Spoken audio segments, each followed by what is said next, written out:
ഇന്നത്തെ കഥ സംസ്ഥാനത്തെ ഏറ്റവും പഴയ രണ്ടാമത്തെ മുനിസിപ്പാലിറ്റിയെ കുറിച്ചാണ്. ഉത്തര മലബാറിന്റെ തലസ്ഥാനമായിരുന്നു ഈ പ്രദേശം. ഇംഗ്ലീഷ് ആൽഫബറ്റ് സിയിൽ ഉത്ഭവിക്കുന്ന 3 കാര്യങ്ങളുടെ കേരളത്തിലെ ഉത്ഭവസ്ഥാനമാണ്. Cake, cricket, circus. അപ്പൊ എല്ലാവർക്കും മനസ്സിലായി തോന്നുന്നു. തലശ്ശേരിയുടെ പേരിന്റെ കഥയാണ് ഇന്ന് ചിന്തോസ്കി പറയുന്നത്. തെളിച്ചേരി എന്നായിരുന്നു പണ്ട് ഈ പ്രദേശം അറിയപ്പെട്ടിരുന്നത്. ദ്രവീഡിയൻ വാക്കുകളായ തല, ചേരി എന്നിവയിൽ നിന്നാണ് തലശ്ശേരി ഉണ്ടായതത്രേ.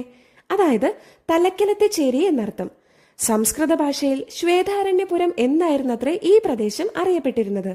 ഡച്ചുകാരുമായും ബ്രിട്ടീഷുകാരുമായും പോർച്ചുഗീസുകാരുമായും അറബികളുമായും ജൂതന്മാരുമായൊക്കെ തലശ്ശേരിക്ക് വാണിജ്യ ബന്ധങ്ങളുണ്ടായിരുന്നു. കേരളത്തിലെ ആദ്യ ബേക്കറി വന്നത് ഇവിടെയാണ്. ഇന്ത്യയിൽ ആദ്യമായി ക്രിക്കറ്റ് മത്സരം നടന്നത് ഇവിടെയാണ്. തലശ്ശേരി ബിരിയാണി എന്ന് കേട്ട വായിൽ കപ്പലോടാത്തവർ ആരാണ്?